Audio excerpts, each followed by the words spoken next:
Okay, I think it's time to start. So let's begin this third and last session today, continuing the Vipassana practice of impermanence. And in this session, we're going to be focusing on the mind. So let's have a look at what we'll be covering in this session. We'll begin with first a meditation, applying mindfulness to feelings.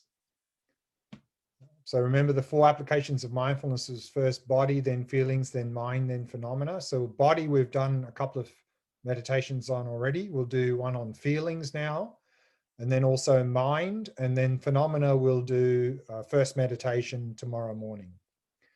After the meditation, we'll begin with a review. Then we'll look at some benefits of this Vipassana practice of impermanence.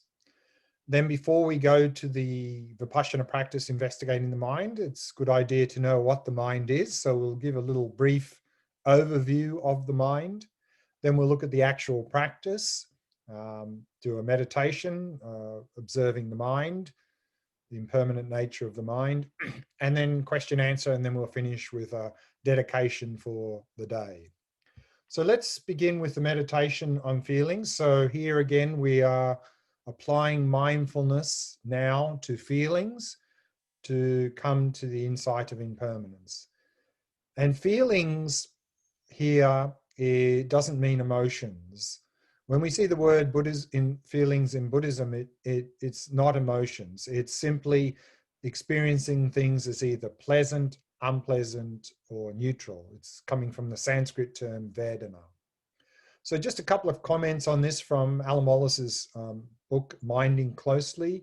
On page 44, he says, the second close application is mindfulness of feelings, in Sanskrit, Vedana, in a very fundamental sense.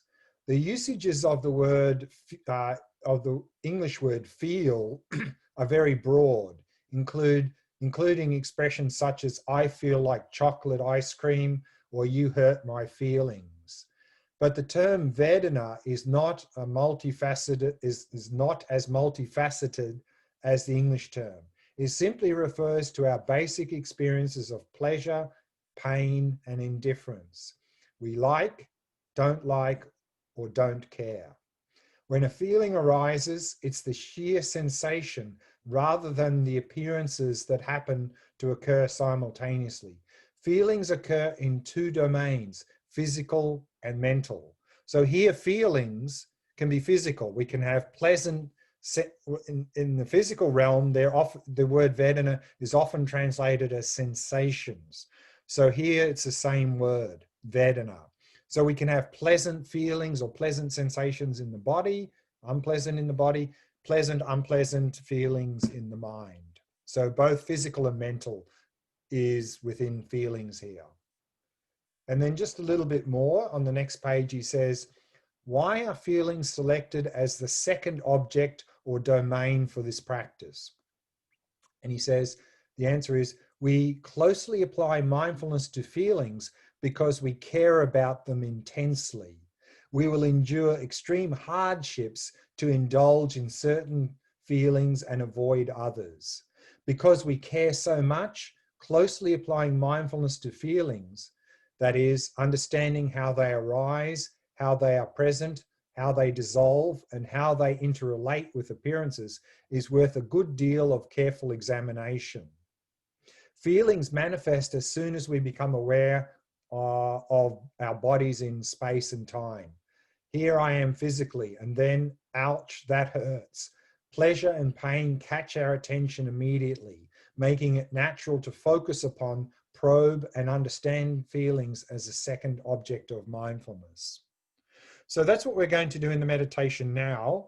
We're going to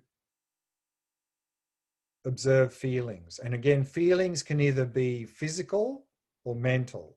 So basically, any pleasant, unpleasant, or neutral experiences that arise, we're investigating them, paying particular attention to the pleasant and unpleasant ones, pleasant, unpleasant feelings, because they're the ones that often get us into trouble. So whenever you notice anything pleasant or unpleasant coming up, paying very close attention.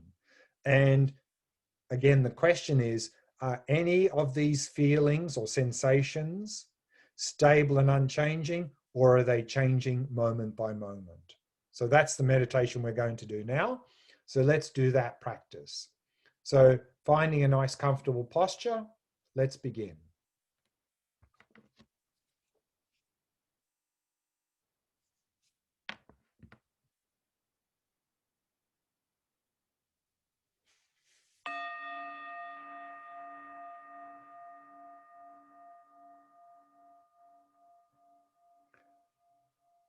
Setting the body into a state of relaxation, stillness, and vigilance.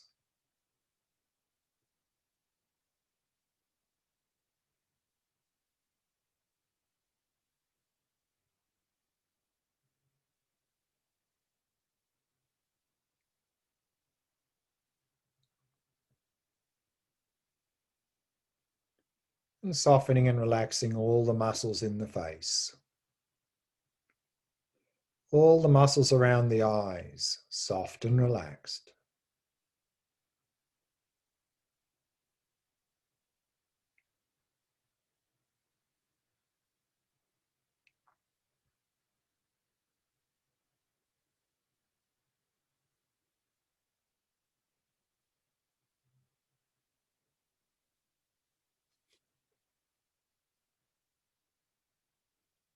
And relaxing more deeply with each out breath.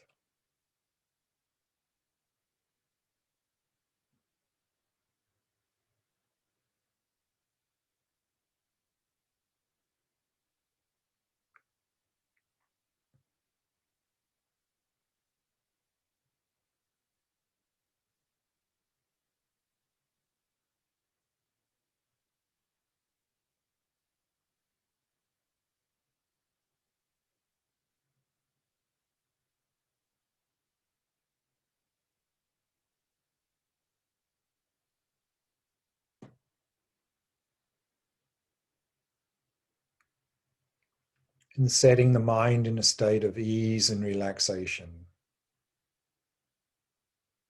Not dwelling in the past, not anticipating the future. Simply allowing the mind to come to rest in the stillness of the present moment.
And now we can begin our Vipassana practice by applying mindfulness to our feelings. That is to focus on our pleasant, unpleasant, and neutral experiences, both physical and mental.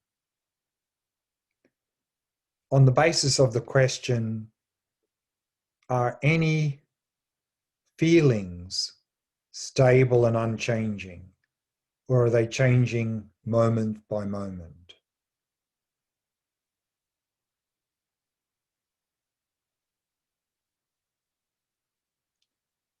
And in particular, paying very close attention to any pleasant or unpleasant feelings or sensations.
we can bring the meditation to a close.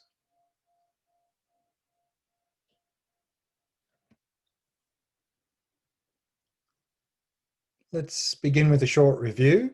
So we earlier started with this quote from Shantideva, great 8th century Indian master, saying that those desiring to escape from suffering hasten right toward their own misery. And with the very desire for happiness out of delusion, they destroy their own well-being as if it were the enemy. Highlighting the fact that even though we all want to be happy and free of suffering, since we don't really know what the causes of suffering are and the cause of happiness, then our aspirations are misdirected and we often simply out of delusion destroy our own well-being as if it were the enemy. So therefore, if we want to overcome suffering and achieve happiness, we need to know what is suffering, what are the causes of suffering, what is happiness and causes of happiness. And this is basically what the Four Noble Truths is telling us. And so in those Four Noble Truths, the first one, the truth of suffering, is that the human condition is suffering or dukkha. And we saw there that this term dukkha has a much broader meaning than normally what we associate with the word suffering. So it's not that the human condition is simply unpleasant, painful, physical, mental experiences, but rather at the deepest level, the human condition is such that no matter where we are, no matter what we're doing, there's always a potential for suffering to arise in our life. This sort of unsatisfactory state of dukkha. So that's the deepest meaning. And that even our pleasurable experiences are not even the nature of happiness. They're simply temporary, transient experiences. Why are we stuck in this state of dukkha? We saw there that it's due to, the Buddha's assertion is it's due to our mental afflictions. In particular, the three core mental afflictions are these three poisons: ignorance, attachment, aversion. And here, ignorance is ignorance with respect to nature of reality. And particularly here at the Four Noble Truths level of teachings, we're talking about grasping onto impermanent things as permanent or changing as unchanging, holding pleasure or grasping to pleasure as happiness, and then grasping where there's no self, grasping as self. And so the diagnosis is that we're stuck in this state due to mental afflictions, and we're cycling in this state of dukkha life after life, and this is called samsara. And then the prognosis was the third noble truth, truth of cessation, the ceasing and ending of all suffering and its causes. And so here we can achieve this complete liberation from suffering, and that state is called nirvana. How do we achieve that healthy state of nirvana? What's the cure? That is the fourth noble truth, the truth of the path leading to the cessation of suffering. And here the most common presentation is this noble eightfold path. 8 practices that we have to engage in to achieve this state of liberation from suffering. We saw there that we can condense all of those 8 practices into these 3 core areas of practice, of ethics, concentration, and wisdom. In other words, on the basis of ethics, we engage in the shamatha practice. On that basis, we engage in the vipassana practice. And so therefore, summarizing the Four Noble Truths, the Buddha said that suffering is to be known, the cause of suffering is to be abandoned, the cessation of suffering is to be attained, and the path leading to the cessation of suffering is to be cultivated. So they were the instructions for us. And we saw here that then in terms of that wisdom or vipassana practice at the foundation level, where the classic presentation are these 4 applications of mindfulness, that we apply mindfulness to investigate our body, feelings, mind, and phenomena, to come to these 3 insights of impermanence, suffering, and no self, to overcome these 3 distorted views. And so far we've been looking at impermanence in the last session, and also now in this session. We'll look at suffering, first session tomorrow morning, and then last 2 sessions we'll look at this no self practice. So let's now have a look at some of the benefits of impermanence, meaning the benefits of an insight into impermanence. And here we can begin with a quote from Mingyur Rinpoche, very well-known modern-day master, Tibetan master in the Mahamudra tradition. And he says, every instance that brings attention to change helps us stabilize the understanding of impermanence as the immutable condition of our lives. As a path toward liberation, intellectual acknowledgement of impermanence must become integrated with embodied experience. As we saw earlier, we have to bring intellectual understanding into experience through Vipassana practice. Then he says, then we can gain more support for giving up grasping at those things we cannot hold, whether that means our own bodies or those of people we love, or our roles or our prestige. So what are the benefits of this Vipassana practice of impermanence? That if we can really bring, and I think all of us already have an intellectual understanding of an impermanence. That's something that we all, I think, accept already. But if we can bring that intellectual understanding into experience through this Vipassana practice here, what we will notice is that that will have a dramatic positive impact in our life. One thing we will notice is that there will be a reduction in our craving and attachment toward pleasant things, including people. Because if we can experientially see things around us as constantly changing, then there's nothing for attachment to grab hold of, to grab. So we're going to be more in harmony with the flow of life. So actually, we will enjoy pleasant experiences much more than we do now, rather than trying to hold on to them and getting frustrated and destroying that pleasant experience. So not only will we reduce craving and attachment, we'll actually enjoy simple pleasures in life more than we do now. We'll be more in harmony with the flow of life. We won't be fighting against it.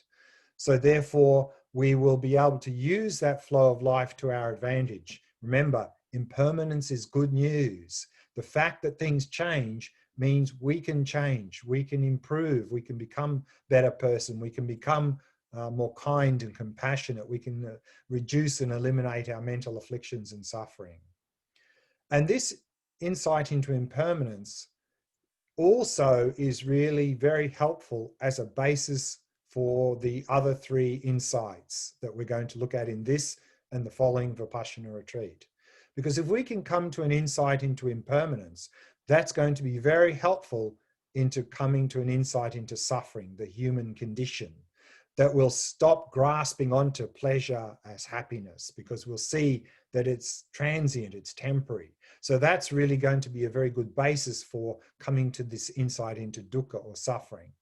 And also having an insight into impermanence will be very helpful for an insight into no self. Because if we can see everything is flow, the body is flow, the mind is flow, everything is flow, then where is there a self to be found in that flow? And also emptiness. Since everything's a flow, where is something existing objectively in that flow? It's just flow. And we'll talk more about that a little bit tomorrow morning. Very important point, that this impermanence, if we really come to an insight into impermanence, we're very close to an insight into emptiness. So this insight into impermanence brings us not only enormous direct benefit in our daily life, but also it really is the basis for all these other insights in Vipassana practice. But again, to receive these benefits, we need to bring intellectual understanding into experience. So therefore, we need the basis of shamatha. Without a more calm, clear, focused mind, then we can do this Vipassana practice of impermanence a lot and not really gain any insight. It'll still remain as an intellectual understanding. It won't translate into these benefits that we have listed here in daily life. We're going to now move on to applying mindfulness to the mind.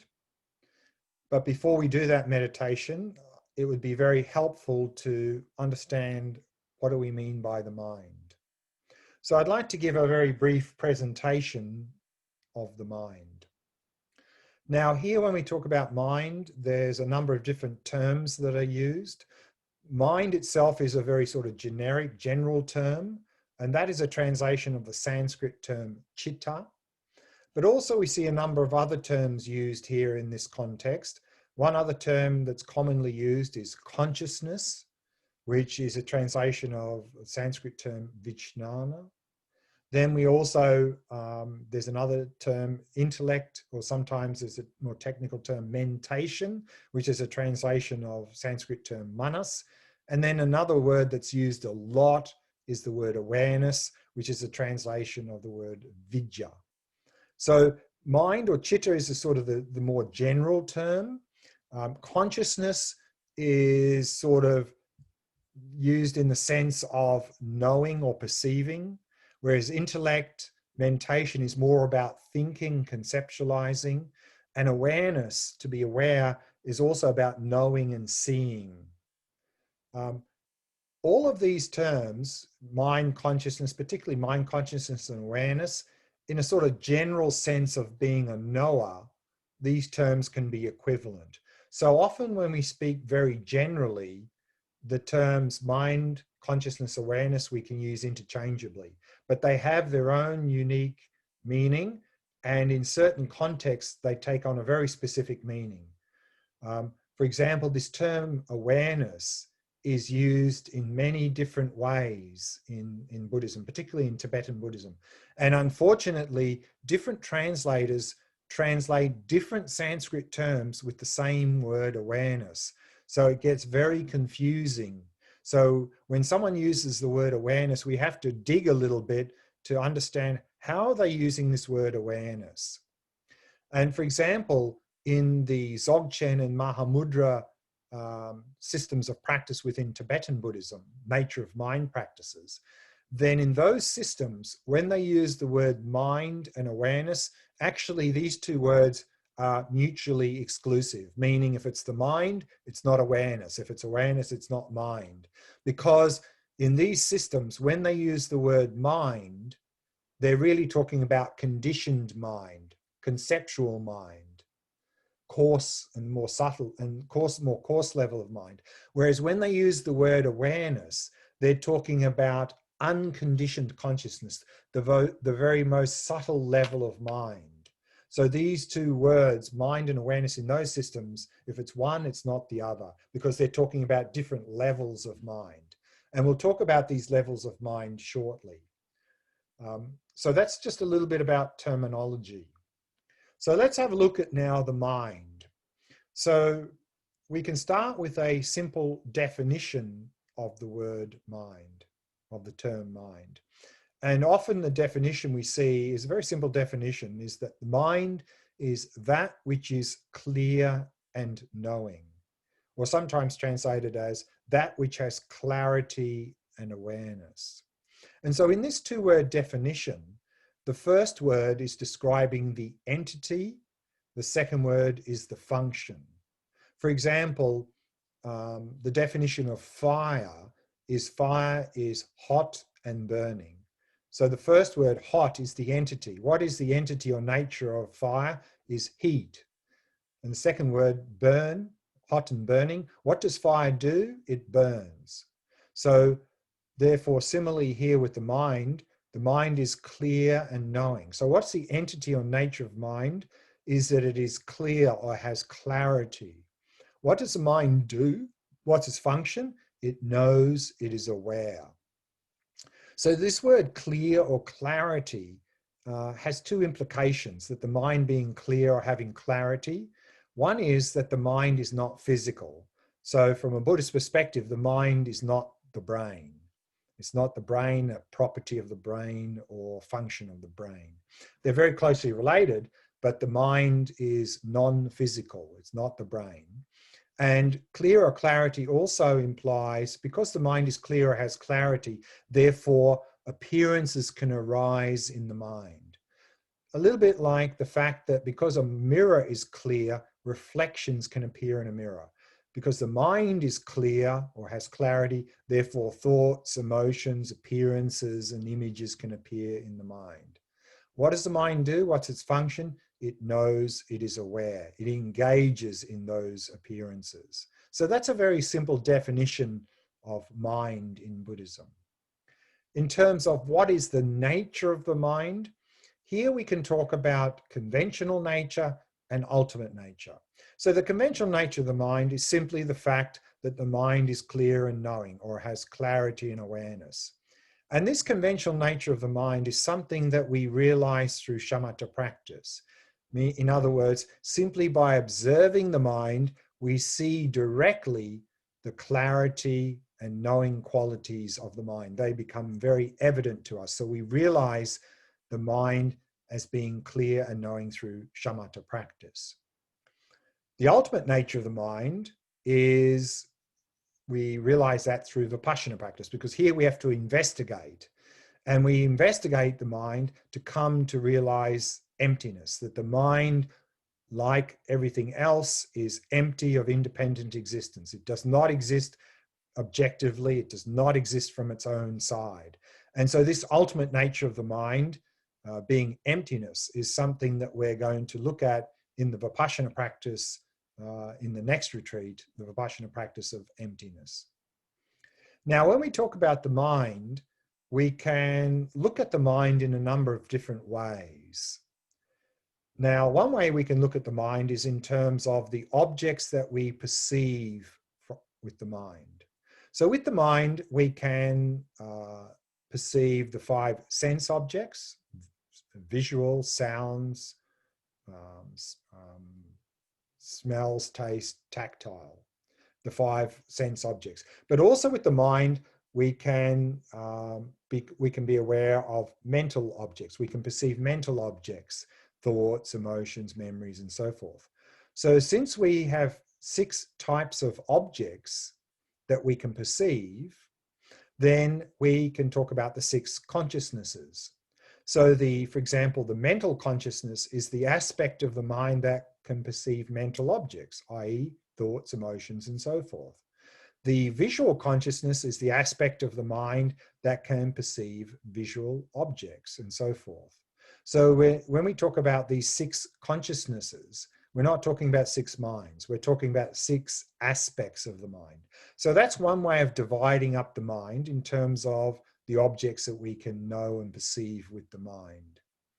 Then we can also talk about the mind in terms of different levels of the mind. And here we have 3 levels: coarse, subtle, and very subtle. And we'll look at those in the next slide.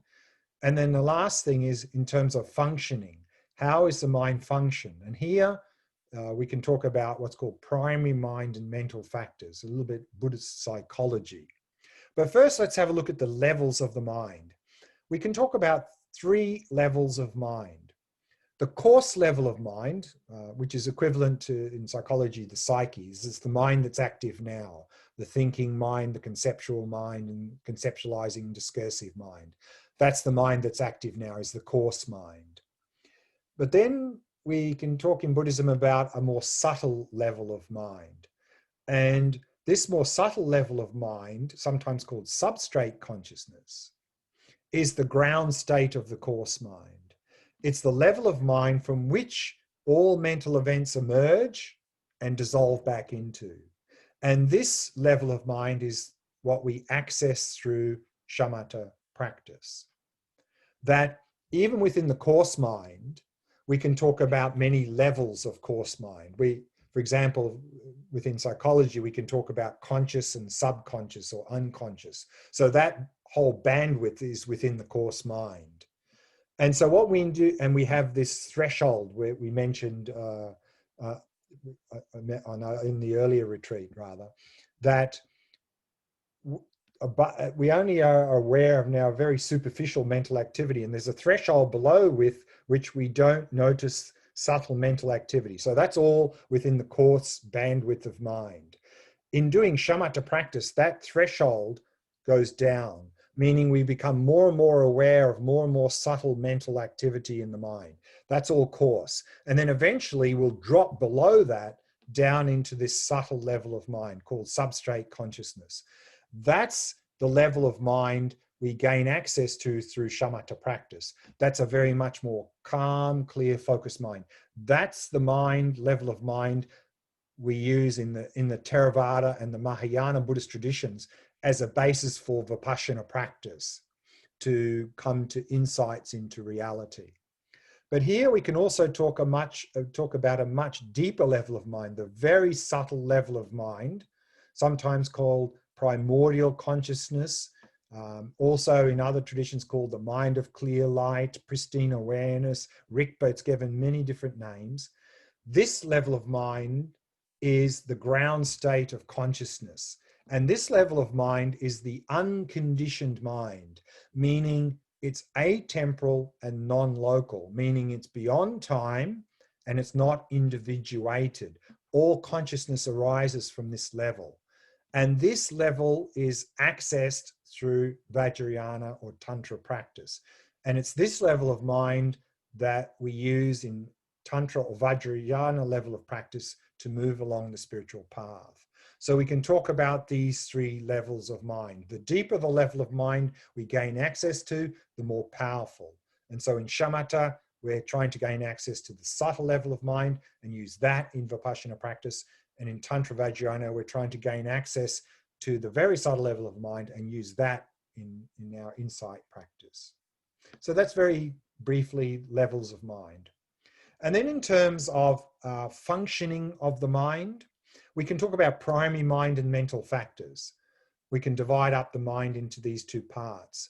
Primary mind is simply our engaging in the entity of the object. It's the raw experience of the object, whereas all the mental factors fill in that experience, determine what type of experience we have of that object. And so here we can talk about sort of a bit of like Buddhist psychology. We can talk about 51 mental factors here, and 26 of those are these mental afflictions. So we seems like in our functioning, we have a lot of mental afflictions going on. We can also talk about 11 virtuous mental factors. We can talk about what's called the 5 universal mental factors that are always there. And feeling, of course, is one of those.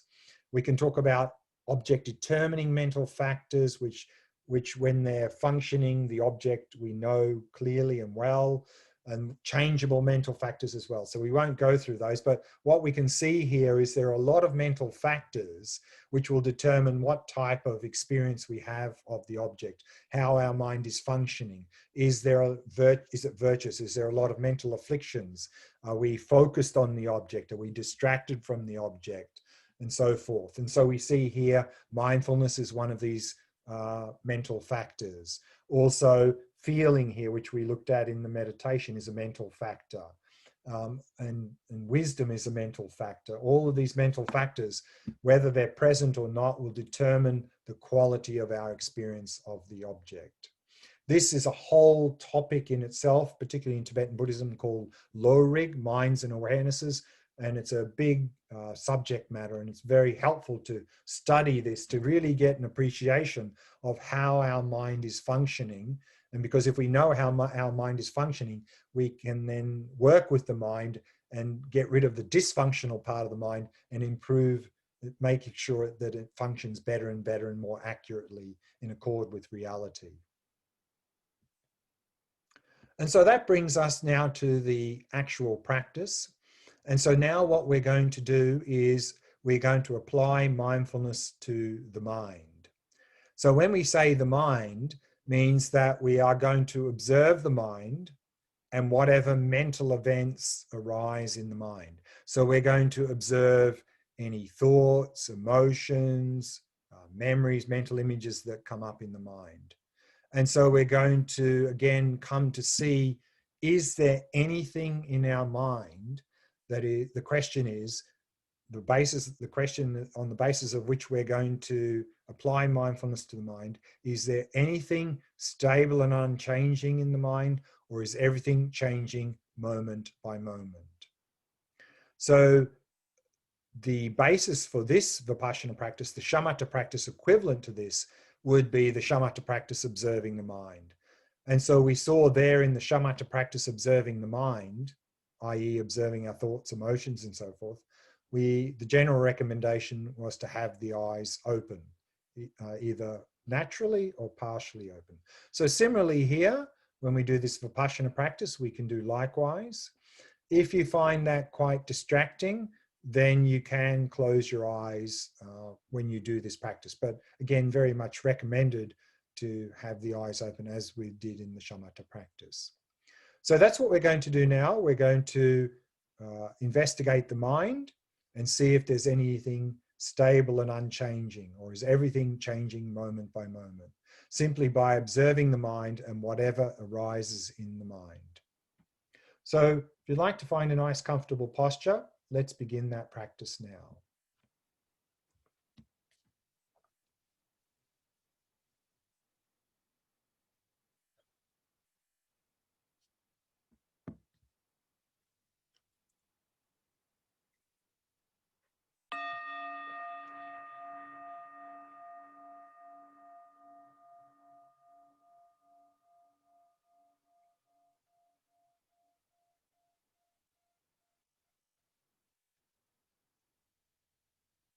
Setting the body into a state of relaxation, stillness, and vigilance.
Allowing the breathing to settle into its natural rhythm.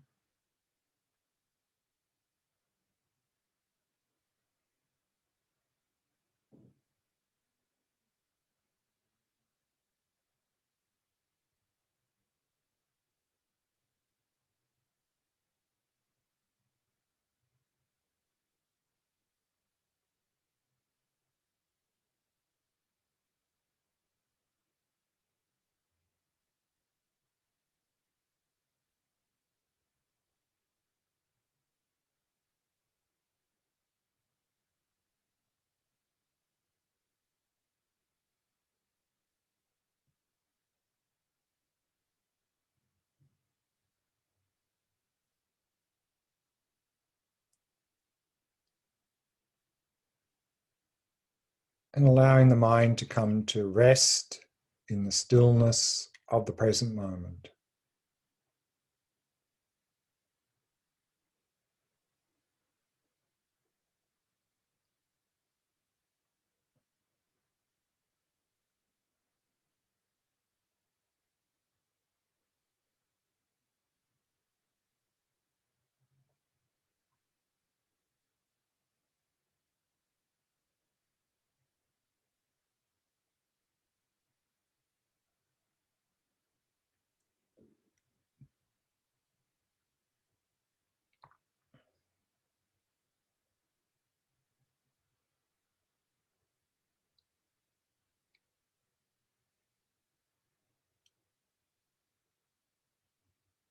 And then we can begin our Vipassana practice of applying mindfulness to the mind on the basis of the question, is there anything stable and unchanging in the mind, or is everything changing moment by moment?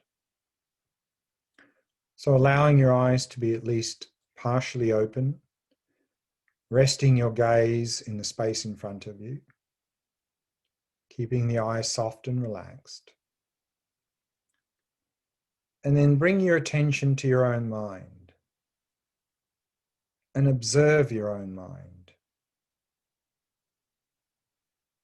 and whatever is arising in the space of the mind.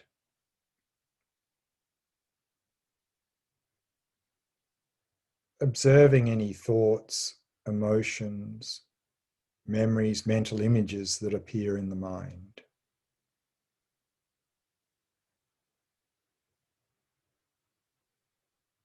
And see, are any of these stable and unchanging, or are they all changing moment by moment? Look closely.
And so we can bring the meditation to a close.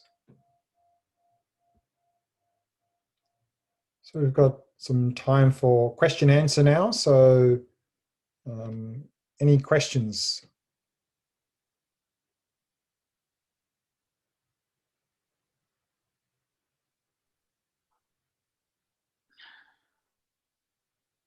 Hey, Glenn. Judy. Hi. Hi. So I've been trying to practice once a day to do a meditation on impermanence. Mm-hmm. And it's going to upset the apple cart, but I would think it would be more beneficial to meditate on the nature of impermanence, because the rest of my day is a study of impermanence. And so I don't need the experience of impermanence. I need to study the why You that mean to have a better intellectual understanding of what impermanence means? why Yeah, I mean, that's, as yeah. we're going to see, I think maybe it comes up in a session tomorrow. We can talk about three wisdoms, the wisdom of hearing, the wisdom of contemplation, and the wisdom of meditation. And they're sort of sequential. The first, if there's some topic, impermanence, whatever it is, we have to hear about it. What is impermanence? So we get some instructions or teachings on what is impermanence. And then we go away and reflect on that, to think about what the teaching was, to contemplate, to get a good intellectual understanding of impermanence. So then we can then apply that in meditation. So yeah, there is that sequence. So if we don't really know what impermanence means, then it may be a little bit difficult to meditate on it effectively. So and also to then apply it in daily life if we don't really know what impermanence means. I mean, we could do the others. Sometimes people have some meditative experience about something and they go, oh, what was that? And then retroactively, then they go, hang on, and they think about it and they go, oh, that's impermanence, what I experienced. But certainly, I think that it's very helpful. And we're going to look at that actually tomorrow morning. We're going to have another closer look at what does impermanence really imply in an intellectual way. Because normally we hear people say, oh, impermanence means things changing moment by moment. But is that really impermanence? And we're going to have a look at that tomorrow morning. So yes, it's important to have a clear understanding that it's impermanence, even though we say things like things changing moment by moment, there can be a danger in locking in that meaning, because then we can still be grasping. Whereas impermanence really just means flow. Okay. And so if we appreciate that, then we can apply that better in daily life. But I think we need to do all three wisdoms of hearing, contemplating, and meditating, because what we want to happen in daily life is not have to always contemplate and think about impermanence to change our behavior. I mean, we need to do that initially, because initially we're completely opposite. We're grasping onto things stable and creating all sorts of problems for ourselves. So initially we do need to do that. We need to constantly reflect in daily life about how things are not as they appear to us, that actually they flow, and that's going to be helpful. But it's hard work to do that, because we have to remember to do that, and we have to keep doing that, and it has limited effectiveness. What we want really to happen in the longer term is we want to internalize that intellectual knowledge into experience through this sort of Vipassana practice, so that in daily life we don't have to think about things being impermanent. We just, when we see them based on our meditative experience, that's still affecting our mind. So we start to instinctively see things as flow in daily life. Then it becomes easy, because then it's not this hard work of constantly reflecting on impermanence. So we need all three. And I'm going to talk more about the intellectual understanding of impermanence tomorrow morning, a point that you may find helpful. Okay.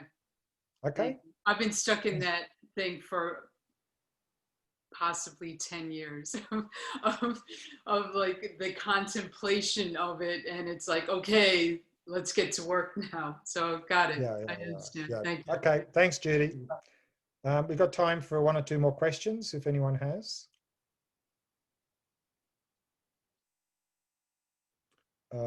Is that Ulrich? Yes.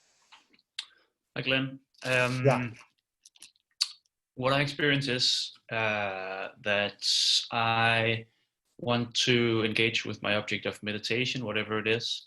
But usually what I find is that the object is more stable when I don't put it directly in front of my attention.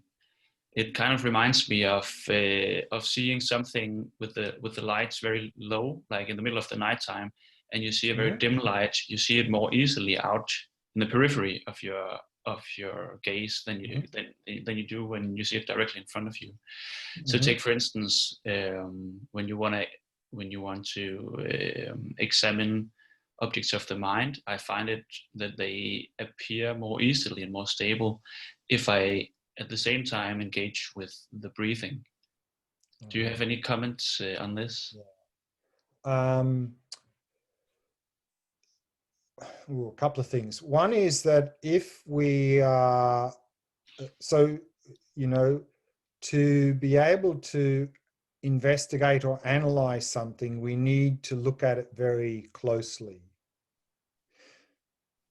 The challenge with looking closely at the mind is that many of us find that extremely difficult, because our strong habit is, soon as something appears in the mind, a thought, emotion, memory, we latch onto it and we get caught up in it. And so then it's very hard to investigate once we're caught up. We're not. So what can be helpful initially is to not get caught up, is to anchor ourselves, like you said, in the breath. So if we're anchoring ourselves in the breath, then there's less chance that we will get caught up in that thought or mental image or whatever it is.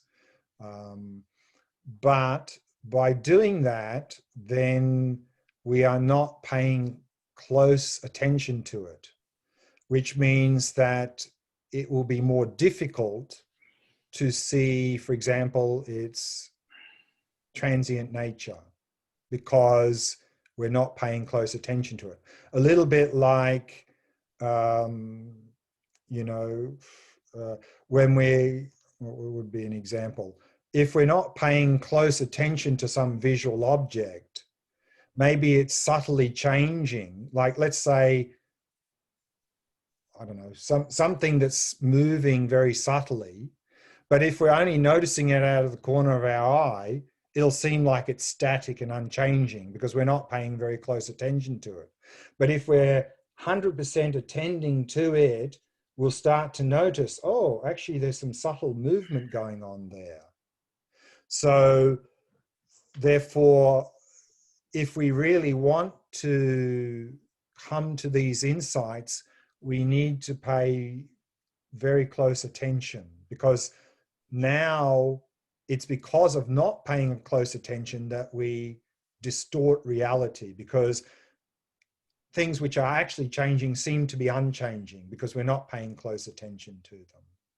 So, but maybe is there something more in your question there?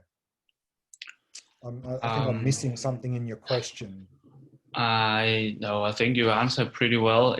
My experience is just that whenever I put some, and especially a mental object in the center of my attention, there's always a veil between, like, or there's always a way. I feels like there's a veil in front of it, and I'm not seeing it clearly, and then it just makes me wonder if it's actually possible at all to have this direct, or to actually direct your attention 100%. Yeah. But I guess it's also And just a matter of. And exactly, that's what I mentioned earlier, is without shamatha, without really having a calm, clear, focused mind, that will be the case, in fact. It would be like shamatha, it's like shamatha is the lens. So without a clear lens, then everything's going to appear veiled or obscured. And so that's why it's going to be very difficult to do this Vipassana practice effectively if we don't put effort into shamatha practice. That if we put effort into shamatha practice, then we will be able to see things much more clearly and to really see their nature through Vipassana practice. That's why shamatha is the basis of Vipassana. So if we're struggling with Vipassana practice, go back and do some more shamatha practice and then come back to Vipassana. It's not like we can alternate them, yeah? Okay? Okay, I think we got time for one last question. Merv, is it? Yes? Yeah, no volume. You need to put on your mic. Can you hear me now? Yes. Okay, so everything, I just finished my Vipassana retreat.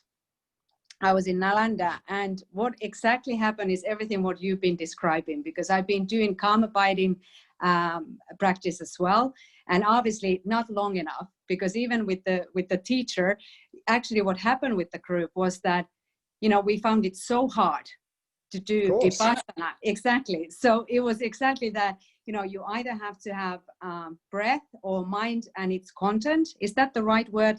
You say observe the mind, but is it the same mind and its content? Yeah. Yeah, and then awareness of the awareness. Yeah. So I used to do that. I kept changing, sometimes doing with the mind, sometimes focusing on my breath, sometimes awareness of the awareness. But isn't it valid that we should be focusing only on one of these until we are in a level 4 in order to, advance in our practice? Yeah. Yeah. So I think, and I'll give a brief answer because we're running over time now, but yeah. I mean, when we're starting shamatha practice, it's good to experiment with the different objects for some time to see which one we find most effective. So, we could spend some weeks or longer, or a couple of months even, on each object. And then when we find one of them that really resonates with us, if we really want to go deeper into shamatha, then yes, it's very helpful to stick with that object and not chop and change the object you're using. And then one of Alan Wallace's recommendations is, maybe that's probably the breath, because for many of us it's the breath. And at the higher levels, then we can move to a more subtle technique. But to change from 1 week to the next or 1 month to the next object in shamatha, that's not going to be as effective for improving mindfulness, for cultivating mindfulness. So stick with one object, the one that works best for you. Improve mindfulness. Once it's improved a bit, then go in and start doing some Vipassana practice. And you'll find you'll get a little bit more traction in the Vipassana practice. And once you start to get some traction in the Vipassana practice, let's say, for example, this impermanence Vipassana practice, once you start to get a little taste of that, then that will start to reduce a little bit of craving and attachment, which means that will feed back into your shamatha. You'll have less craving and attachment in your shamatha practice, obstructing the shamatha practice, which means the shamatha practice will go deeper, which means then your Vipassana practice will be more effective, and they'll support each other. So the shamatha and Vipassana will become unified at some point. So that's sort of the recommendation. Perfect. Okay. Perfect. Thank you so much. Thank you. Sure. Let's leave it there. We've run out of time. So let's finish with dedication. And I'd like to use the dedication from great Indian master Shanti Deva.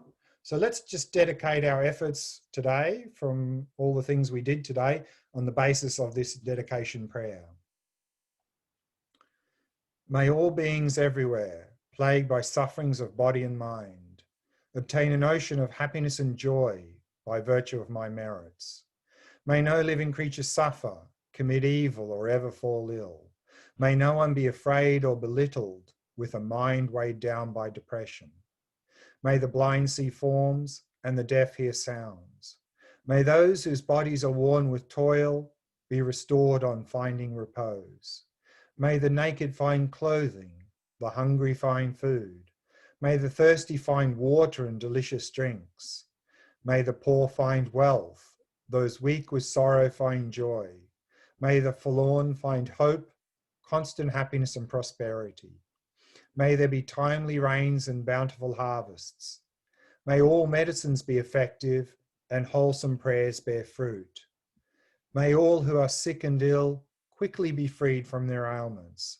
Whatever diseases there are in the world, may they never occur again. May the frightened cease to be afraid, and those bound be freed. May the powerless find power, and may people think of benefiting each other.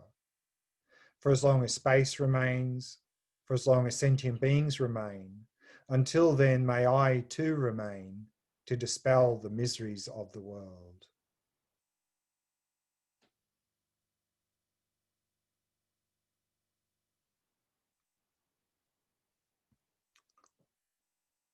So that's it for today. So have a nice evening or rest of the day, and we'll see you tomorrow, same time, 9 o'clock Central European Summer Time. Session 4 will start with the second insight, the insight into suffering, and then the last 2 sessions will focus on the no self Vipassana practice. So that's it for now. So look forward to seeing you all again, same time tomorrow. So bye for now.